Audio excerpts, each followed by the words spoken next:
Welcome back to the Coaching Life Podcast, episode or season 8?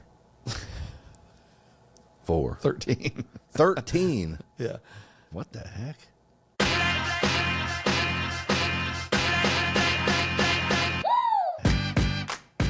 Yeah, 13. Good to see you, Coach. 13. We're back for 13. This is our 13th season. Yeah. We split them up a little bit. What an open. Yeah. I think the reason why we've been podcasting for 6 years, correct? 6 years? Yes. We decided? We always started a new season after Christmas, coming into the new year, the new baseball season after. And then going into the new school year in August, we started a new season. So it's 2 seasons per year. I think is what happened. Good deal. I mean, how much are we switching up? Our intro and outro music, things like that. So, yeah. It's good. Good to see you. And it's almost baseball season. It's almost baseball season. It's almost the end of our recording session today. We sat in here and talked for an hour and a half, and we have a half an hour left to do a podcast. Yep, we wanted to be mindful of the chatter, the chit chat at the beginning of the episode, so we didn't hit record soon enough. But we got a lot to catch up on. That's what happened. So we didn't necessarily want to record it, but yeah, I don't know why we didn't. It would have been boring. That's why. People wouldn't have liked it. Yeah, yeah, exactly. But maybe people will like what we're going to talk about here a little bit, and maybe a shorter episode might fit us a little bit. Although I'm sure there's no way that you can cover all the content that you heard or witnessed. We're going to talk about this, and there's no way I can cover all that. That's true. Yep. That's true. Yeah, I was at the American Baseball Coaches Association convention last week, and this is a national. This is is a 15,000 member organization. Yep. And upwards of 10,000 plus people attend this. Around 8,000 coaches from all levels of the sport. It is good for youth coaches. They have youth coach sessions that are specifically built for youth coaches. It is good for high school coaches. Obviously, there are a lot of high school coaches that go to this. College coaches, professional coaches and players. I mean, I ran into Trevor Bauer in the trade show, and Don Mattingly was there, and it's basically guys looking for jobs. Right? Yes, well, it's a good place to network. He recently got yeah. hired by the Phillies as their bench coach. Yep. Yeah. And he led some sessions, right? He did. He and Harold Reynolds did a session on hitting. Yeah, which was so good. We could talk about that a little bit. It was good. Yeah. There's a shift coming back. You could even see it in the hitting gurus online on the Twitter experts. Mm-hmm. They are saying this was refreshing to hear a guy who had the kind of success that he did. Granted, people will argue the pitching was different, although he hit off of Randy Johnson. How different was it really? I mean, Randy Johnson was pretty. I'd like to see. He was okay. I'd like to see guys stand in the box with him today. I mean, because not only could those guys throw hard, they could also pitch. Yeah. Greg Maddux could pitch, and he's going to get you out. Yeah. He may not throw 100, but good luck. Mm-hmm. And so, we could argue, those things, but yeah, Mattingly was there. It's pretty cool. On day one, you've got I always go on Thursday. There's no sessions. There's no main sessions on Thursday.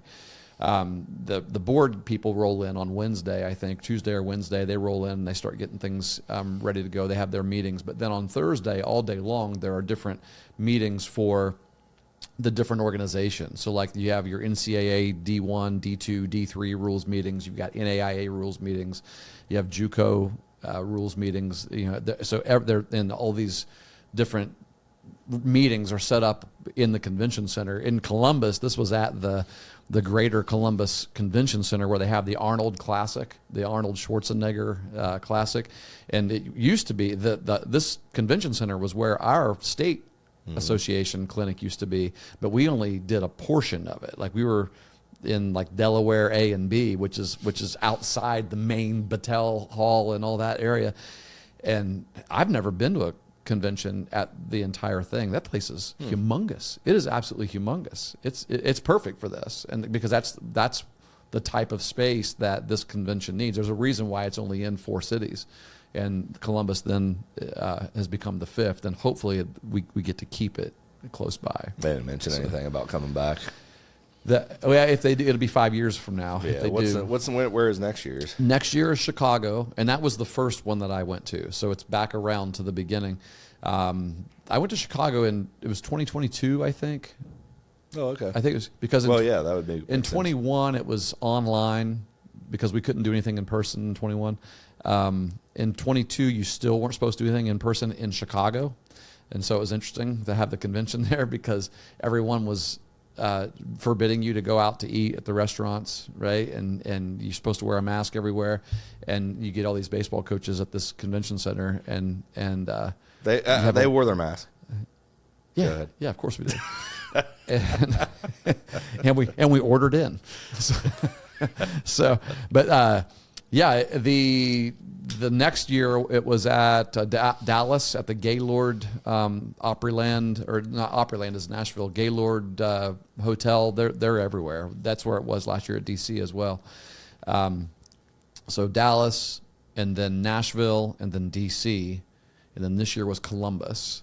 And so hopefully that's the chain that they'll keep using, because really, that for us, that's the longest trip then is Dallas. So it's a pretty decent deal for us. And I'm going to say this, and I know you've not been to one yet. I've not. And I was talking with a couple guys up there. Coach Veit from White Oak, he's in our Southeast district, was recognized. There were a bunch of guys recognized on the first day. They open it up with different recognitions. And there is an award for people who have been members and attended the convention and been members for 35 consecutive years. Wow. And he hit his 35th year this year. Wow, very nice. Yeah, and basically you become a lifetime member. And so he was one of those, and so congratulations, Coach Veit. Yeah, that's awesome. I was planning to go. Listen, people have to. I am going to, at our state convention here in 2 weeks, I'm just going to let people know, guys, this is especially when it's in our backyard. You've got to go. The energy level that it builds in you. Just for the deals alone. I mean, you go in the trade show. It's a mega mall for baseball, and everything is half price. It's incredible the things that you can just if you're ready to purchase some things. I hooked up my assistants with new bat bags or backpack Rawlings Gold Glove backpacks and Cooperstown Fungos, soft maple Fungos. That's all you guys do is buy Fungos. So that's all the Eastern baseball programs, man. Get them all hitting. They all like to play golf. Yeah. So, what was your most favorite session of the week? My favorite session. So, man, there's so many. Yeah, I know it's a tough question. It was easier last year, I think, to pick out a favorite session, but than it was this year, because everyone had something that was just a good takeaway. It opened up with Jay Johnson from LSU, because they always open up with last year's World Series winner, College World Series winner, and Jay Johnson was really good. He knows how to build a really strong baseball culture, but. One of the things that he talked about, and I'll just go because I took a lot of notes with his session, and I've got some things marked here that he said. He always comes in every year and he has he asks himself a question, after the first couple weeks, or just every now and then. He said, I like to ask myself a question, and that question is, if I want my team to be more blank, then I need to be more, or I need to be blank. And the idea is, there's a reason why your team isn't what you want it to be, and we have to stop looking at them as the reason why, and we got to start looking at ourselves. Yeah, we've got to. Yeah, it really is. And I mean, he's all about training and practicing under pressure, putting people under pressure in practice. He's like, if you think that we're going to practice every day without a ton of pressure and be able to get to the tournament, the playoffs, the tournament where there is a ton of pressure and be able to handle it and be able to succeed, you're wrong. You're wrong. And so you've got to train at the level that you desire to compete at. And there's those kinds of tidbits were really good. And he talked about, giving them a safe space, practice being a safe space to fail, specifically to fail. That if you don't have what he actually said, he wrote down, or I wrote it down because I tried to get the whole quote. If you don't have a 15% failure rate at the things you do in practice, then it's likely not going to translate into success in a game. Then your practices, because what you're doing isn't challenging. It's not challenging enough. Yeah. I think about that with our BP. Guys get frustrated when they have to hit off the hack attack when it's throwing 85 in batting practice. We don't do that all the time. We're not doing that before a game. It's confident batting practice before a game. But every day we're making it hard. And it's frustrating to them, and you see them getting mad, but it's also good on the mentality as well. And it was just that kind of, it just re-emphasized to me we need to keep helping players understand why we do this, why we're doing this, and why it's hard, and why it's sometimes frustrating in practice. Did he talk about how he simulates that pressure that he talks about? Or is it just a matter of competition, putting you in spots where you got to make certain plays? Like, I know several episodes back we talked about, more live reps as opposed to. Yeah, they talked about that. Obviously, they gave, they'll break down some of the things that they do in practice and show you videos of drills and things like that. But a lot of it had to do with just competing, building competition, creating competition in practice. Ryan Alexander, who coached at Grove City High School, did a session I think on Sunday, maybe Saturday. He's going to do this, I think, at our OBCA, OHSBCA clinic, or he did last year maybe, on just different, like 24 different drills to compete in practice. Nice. And I remember him doing it last year because I asked him for the PowerPoint or for his notes from it, and he sent it to me. I'll shoot it to you. Okay. There's some good things on there. I picked up some good things on that. So this was also really good. He said, what year was it? It was a couple years ago. They won their first 9 games or so. LSU did, and then they lost, and then they had a little bit of a losing streak. But somebody, a coach, a well-respected coach, told him, this is Coach Johnson from LSU, that he said, your first loss will tell you everything you need to know about your team. Right? Like you'll have a pretty good idea of what you have after your loss. Your wins, you think you're pretty good. Okay. Then when you lose, how your team loses tells you a little bit about what you actually have, and then what you can build from there. And I jotted that down because I wanted to remember that as well. Yeah, kind of goes hand in hand with the 15% failure rate in practice a little bit. Kind of. There's certain challenges you face that when you lose that you kind of, it helps you learn a little bit about. Yeah, you have to learn how to fail. Sure. Yeah. Or right, fail, and then what's your mentality regarding going forward. Mm-hmm. What are you going to do about it? Yeah. So, good thought there. Yeah. Yeah. So that's that was just session 1. That's Jay Johnson. And then from there you got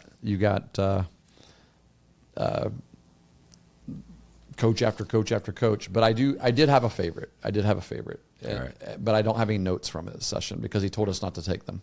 Really? Interesting. Yes. So I would say without any doubt, my favorite session. Yeah, I created a page. I was going to show it to you. Yeah, there it is. My favorite session was Jeremy Sheetinger, he started the ABCA podcast. So he used to work for ABCA.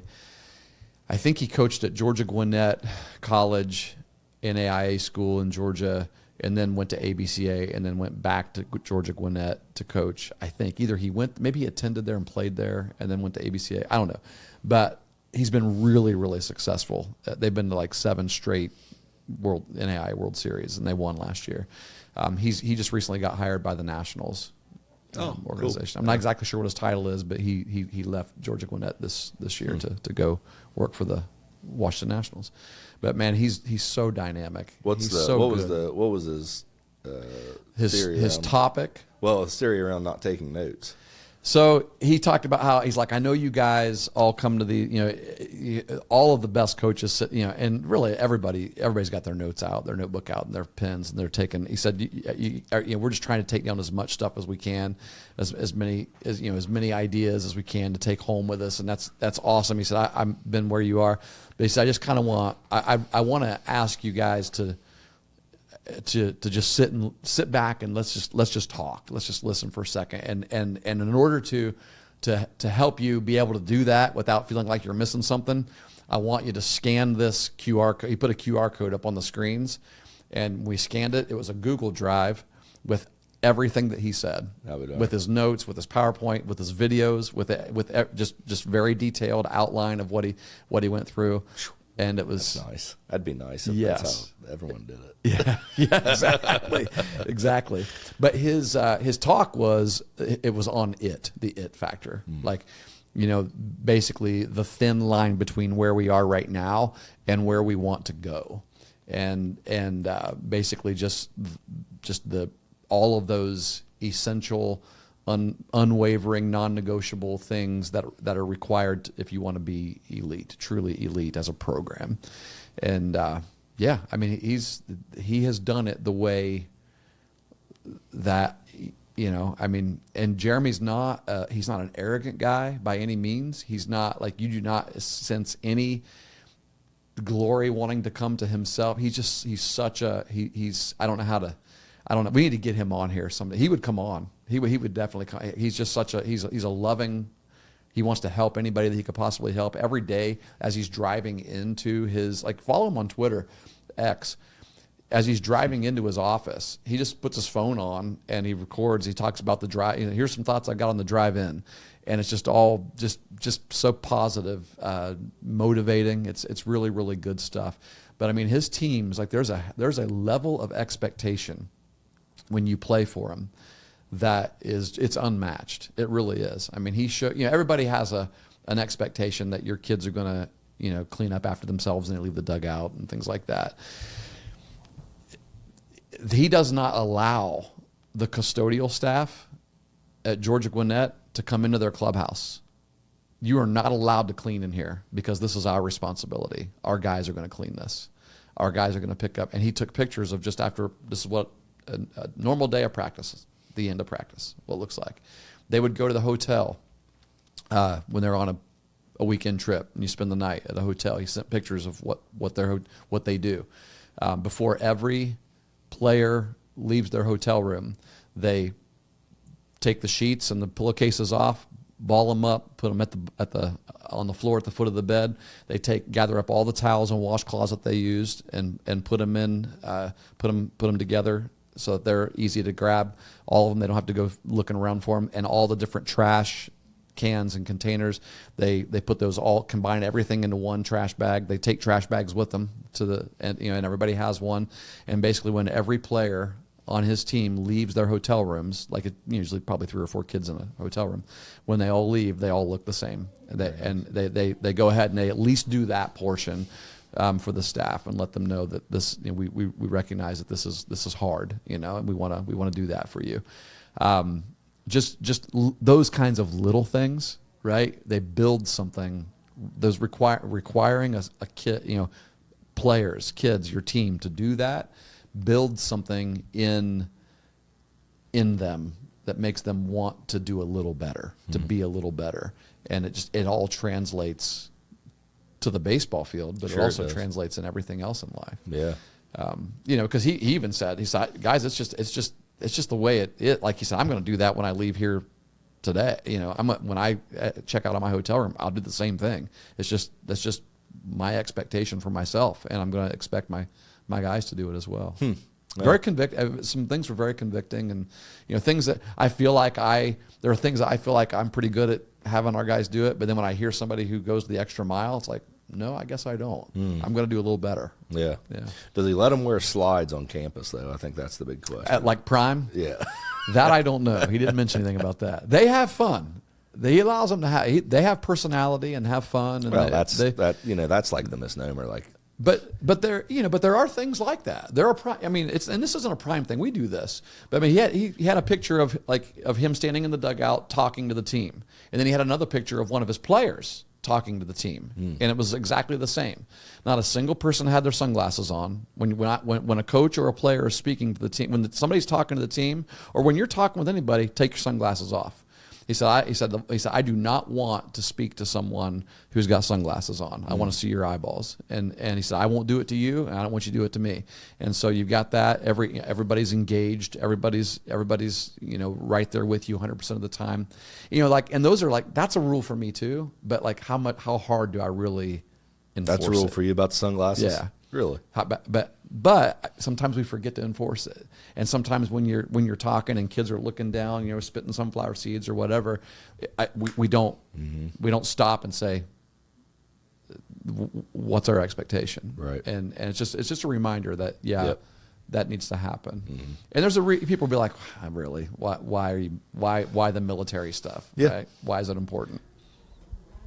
Because it's a detail. It's a detail. It's putting on your socks the right way. Yeah. Just like, that's what I was going to say. Just like John Wooden says about the most important part of your preparation for basketball game is the way you put on your socks, and then you tie your shoes. Yeah. Yep. I'll tell you something funny that happened during his talk. So so most of the speakers probably send their presentation or whatever to the ABCA, and then they run it on like their machine or whatever. But they didn't, because they always have the ABCA logo at the bottom of the screen, and then the presentation and all that. There's kind of a frame around it. Well, that frame wasn't on there, so he was obviously using his own computer. And I don't know if he planned this or if it just happened, but it was funny. And that is right at the beginning of his presentation, he was showing a video. And you know how when your computer is on, if somebody, like when we're recording, sometimes when someone texts me, you see the bubble come down. Yeah. You can see who it is in the first couple lines of what they said. Well, it was his wife. He got a text from his wife while that video was playing, and it said something like, "Hey, give me a call as soon as you can, whenever you can." And what made me think that maybe he planned it is what happened after that. Was excited, everybody laughed. He's like, "Hey, obviously you guys see that I need to FaceTime with my wife here as soon as we're done." But then the next video he showed, he gets a text from Coach Butch Chaffin. Okay. Because he had said something, he talked about Butch or whatever, and then when the next video rolls in, Butch Chaffin's number rolls up in the top of the screen, and it says, "Hey, you're doing great, Sheets. I got to go though, because if I don't leave now, I'm gonna need to change my pants." He said, "I got to go to the restroom." so Coach Chaffin was there. Yeah, I saw Butch. Yeah, let's see, Mike Rooney, the ESPN college baseball analyst. He had something like, "Hey, make sure you let people know that." At the end of your talk, don't forget to let them know that beers are on you at the Hyatt. Wait, texted him? See, I don't think these are actually. I feel like he did this because they just kept. Because the next one was from Taylor Swift. The next one was from Sydney Sweeney saying, "Hey, tell your wife that she's one lucky lady." So I got a feeling that he recorded that, because you can't unless you have those people's name in your phone, their name isn't going to pop in. It's whatever you have typed in as their name. Yeah, maybe he has them. Maybe they're contacts. So yeah, it was fun. That's good stuff. Yeah, but that just kind of shows you he's got a great sense of humor. Back in the days when he was doing the ABCA podcast, it was really. I mean, it's still good, but you could just feel his energy and his sense of humor, and you could tell there's a reason why his teams are successful and kids want to play for him. So yeah, that was without a doubt my favorite session. So. Good deal. Yeah. Good deal. Sorry I missed it. Yeah. So that going back to that, that's what I was going to say. We have got to find a way to get as many of our guys in our district to go, especially the next time it's around. I don't want them to go. One way that we can fix that is you just got to stop coaching basketball. I'm sorry. I don't want these other guys to go. I want to See, that's the difference between our association It is. and our coaching fraternity and other sports. It's all People say that all the time. They're like, the football clinics are not like this. Like So- everybody's just to themselves. And, Morgan Stevens uh-huh. last night, the basketball game, and he came over and we were talking, and there's a guy standing there with me, and after Morgan left, I told him who he was, and he, like, why do you guys have such a good relationship, you know? With a rival team, yeah. a rival school's coach. It's just that way. It is. With baseball coaches, it seems like so. It It is is. different, and it's really a privilege to be able to be a part of it. Mhm. So Yeah, even some of the most heated games that you've played in, there's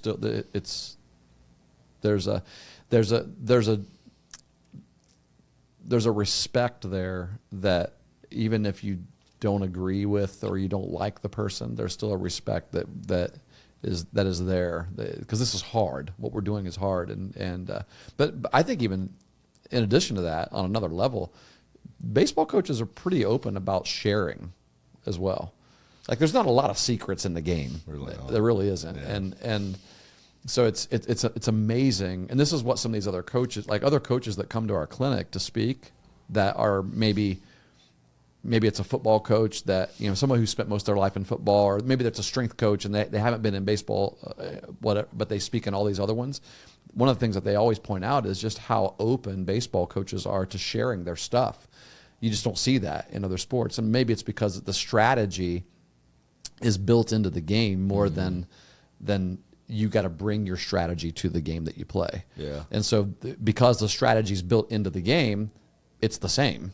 I mean, really, how many different bunt coverages are there? Right. And how many different, steals, and plays. But are we even running? then, there's strategy to, getting better at executing those. Yes. And even that is shared. leaving that shit. Yeah, drills and So there how there is this is no how we limit to practice, it. and this is yeah.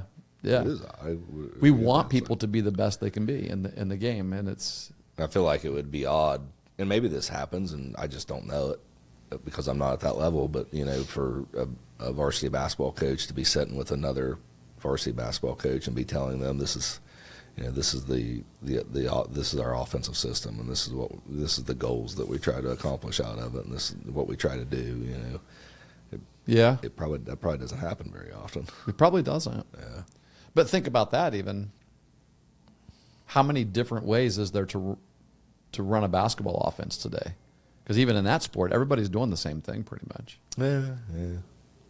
I mean, I don't know. can you come up with a new play or a new read and react style of offense that's really going to? I think over the years, how much of at a that? fundamental level, you're right. I mean, it's all. If you run flex, you know what's coming. Yeah, and it's all broken down that way. I think more of maybe this is who we had. This is why I chose to run this, and we didn't try to do this as much, but we tried to focus on this. So Yeah. just things like that, I would say. But yeah, you're right. I mean, really, all sports, at a very fundamental level, it's in basketball, if you can dribble and shoot. Right. You're probably going to be a good player, but and know the game, be smart, Yeah. be able to react and Yeah. anticipate and things like that. Not trying to, it's not an easy sport to play by any stretch of imagination. I'm just saying. Oh, right. There's fundamental things that everybody does, and that's It's true. how you manage those and train them is the secret, I guess. But just I feel that way. And I've talked to a lot of basketball coaches don't attend their clinics. I feel like our state clinic and thing is much more attended by baseball coaches across the state, and It's just something that we In this state, it is. Yeah. We know that. The OHSAA people tell us that all the time. So Yeah. Yeah. Hey, I'll tell you something. This is going to be really boring to our listeners, but we're going to switch our PitchCom device this year. Oh, you are. You're going away from. We're going away from well. Oh, you're still going to use the same device, but you're not going to use the. We're still going to use the same device, pitcher to, or coach to catcher, right? But we're doing the watch. the wristwatch. Really? Yeah. Go route. We're going to go with Go route. Oh, okay, so it is a different device. I got you. It is. You're adding that for the catcher or for the pitcher? Well, because we can add to the pitcher as Right. well. I filled out that form saying that we want to do it. We want to test it, and so the reason why we're going to do that is because it's coming. They've got to be open. They got to be getting close to opening up to all 9 guys, and That'd be good. yes. I That think- makes a lot more sense than just pitcher catcher. Yeah. But the pitcher catcher thing is going to work out for us pretty good this year because we got a couple pitchers that don't know how to read signs. Yeah. And so it's going to be really helpful. Like when we told Caleb, when we told one of our catchers, we're going to be able to communicate with the pitcher most likely this year. He's like, "Oh, that's good," because half the time this particular guy can't read a sign or he can't see him or whatever. And so it's pretty. Check out the Go Route system. They're giving a really good deal for Ohio high school coaches with basically because they know that we can only use 2. So it's a package deal of 2 watches for pitcher catcher and then a tablet, which the tablet for that is just like a big phone. But then he's like, when NFHS says it opens it up to all 9 players, you can just add to it and then you get a bigger I don't like tablet. the watch. I didn't think I did either, but the more I talked to people, the more I saw the presentation of it, and I saw how you could literally program whatever you want to say. I mean, so if you do any kind of scouting report, like I do detailed scouting reports with your guys because you have your charts open, but I said charts, your charts, your charts are open. I sharted when you told me that I had my charts open. Yeah, I mean, so if they would move to all 9, then you're talking that's your new play calling system and everything. Oh yeah, and now your center fielder knows what pitch is coming. They should anyway. If it's being communicated from the middle infielders, but how often is that actually happening? Well, Right? I mean, but I used to watch. I used to catch the sign in center field. That's actually how You could see it. Well, that was actually how I realized I didn't at the time, but my You needed glasses? my senior year, I was in center field looking in there. I was like, I can't see his finger. Huh. And it didn't. That's pretty impressive It that you can didn't see the dawn finger on from me that I was my eyes were getting I'll be bad darned. until years later. And then someone, I get they say you gotta get glasses. I'm like, wow, my eyes were getting bad. A similar thing happened to me. You're gonna laugh when I say this, but I played a slow pitch game at Middleport. Well. Shoot, I don't even remember when it was. It was when we first moved back. Well, we had church softball.